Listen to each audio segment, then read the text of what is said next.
Velho Mar, do americano Ernest Hemingway, a ideia da velhice se apresenta como uma odisseia, como uma postura de enfrentamento e ao mesmo tempo de reconhecimento de seu lugar no mundo. Essa é uma novela que foi publicada originalmente em 1952 e ela é uma das obras mais conhecidas do Hemingway. Definitivamente também foi muito importante para sua carreira, já que lhe rendeu o Pulitzer e também foi essencial para sua vitória no Nobel de Literatura em 1954. E de que forma essa história tão curta, escrita de forma tão simples e direta, pode ser tão impactante e sugerir tantas interpretações? Isso acontece porque O Velho Mar é uma novela metafórica que vai trabalhar com uma sorte de imagens e simbolismos e que vai parecer realmente uma parábola sobre a velhice, sobre a relação do homem com a sua ocupação, com o mundo, com a natureza, com a própria vida. Ela então vai contar a história do Santiago, que é esse velho pescador que está sem conseguir um peixe há 85 dias. Santiago mora sozinho numa vila de pescadores em condições miseráveis, não tem família nem amigos, e enquanto todos os demais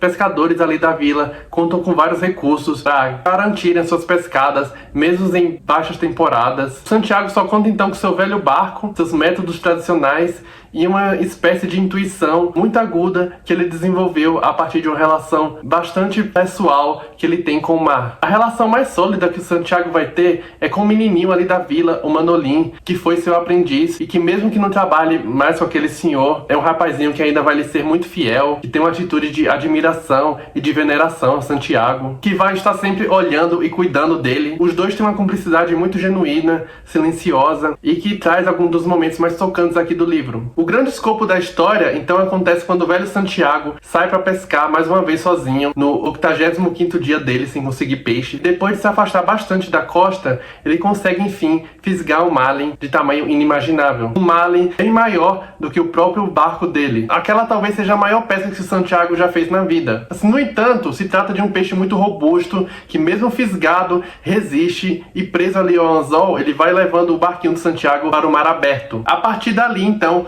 começa uma luta entre homem e peixe. Então, de um lado, a força do bicho que se recusa a ceder, e do outro, a humildade, paciência e experiência do velho pescador, que fica aguardando o momento mais propício para conseguir, enfim, abater a sua presa. A novela vai se desenvolvendo, então, a partir daquela experiência onde o Santiago começa a ter toda a sorte de epifanias. Enquanto ele tenta se concentrar na formalidade técnica ali para ir cuidando que o anzol não arrebente e para que ele também não morra de fome, já que ele está sozinho no mar, sem grandes recursos, ele vai se lembrando também do passado dele, relacionando e elaborando aquele episódio com outros que já lhe ocorreram. E isso se dá por monólogos, onde o Santiago vai desenvolvendo sobre essas lembranças que ele tem. E muitas vezes um pensamento dele vai terminar em uma frase solta, que ele vai dizer ali em voz alta. Só que esse não é um homem que está tentando entender ou explicar nada do seu passado. Aquilo ali é uma epifania que não vai analisar a origem daquele personagem, mas que vai, sobretudo, olhar para a natureza daquele espírito obstinado. Também, o peixe é meu amigo. Eu nunca vi, nem ouvi falar de um peixe assim. Mas tenho de o matar. Agrada-me pensar que não temos de matar as estrelas. É justamente daí que é possível enxergar, naquele entrave entre homem e peixe, uma longa e exaustiva queda de braço entre o homem e a natureza, a juventude e a velhice, a vida e a morte, onde ambos os lados se recusam a renunciar. É interessante como tudo aquilo vai acontecendo numa espécie de coreografia mesmo, como se a vida inteira do Santiago o tivesse levado àquele momento decisivo, e ali, no meio do mar, sem nenhuma testemunha, ele precisa então se provar na própria Odisseia. Esse também é um livro que vai trazer talvez a imagem mais forte e definitiva da ideia de solidão e do isolamento. Seria então o homem sozinho, num barco, à deriva, no meio do oceano. E é aí que entra a obstinação daquele velho, que ainda na sua condição limitada, do cansaço, ele sempre vai parecer tão intimamente ligado àquele ambiente que o encanta e ao mesmo tempo o hostiliza. Outra marca que parece ser muito característica do Hemingway, que vai aparecer também aqui, é a presença desse herói muito forte, meio bruto, lacônico, solitário, que encara a vida sempre de forma muito prática e com muita dignidade, ou seja, um herói que representa tudo que se reconhece como masculino. O Hemingway tem uma abordagem muito interessante dessa masculinidade, porque aquele é um homem que vai mostrar uma vulnerabilidade muito aberta e sincera, ao mesmo tempo que se mantém firme assim nessa postura mais bruta, de não vacilar e nem titubear jamais, porque embora ele seja cometido por todas essas lembranças desse passado assim mais glorioso, não é que o Santiago seja também um saudosista. Uma das preocupações que lhe ocorrem durante a pescaria, por exemplo, é sobre o resultado dos jogos de beisebol que ele não tá podendo acompanhar. Velho, é o que eu sou. Quero tudo e nada quero. Posso? Permite-me tal ousadia? Subir a mais alta montanha, conhecer o Algures e o Nenhures, tocar o fundo de todos os mares e deitar-me com as estrelas e correr como o vento.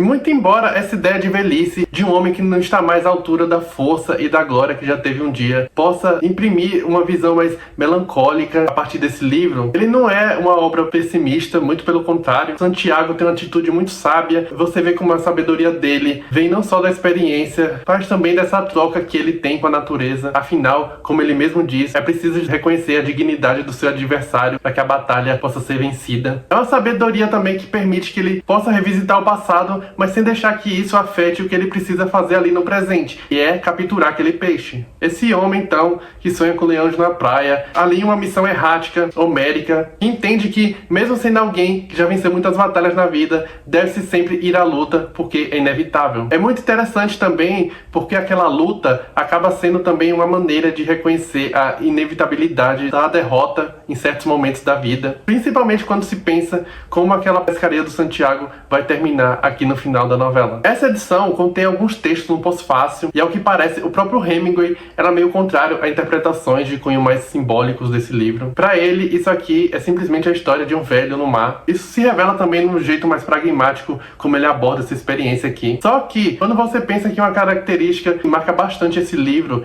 é também essa aura de história de encerramento de carreira, a sensação é de que isso se trata de uma elegia de um autor que já travou muitas batalhas no mar, mas que, conforme apontado aqui pelo velho Santiago, pode ser até destruído, mas não derrotado.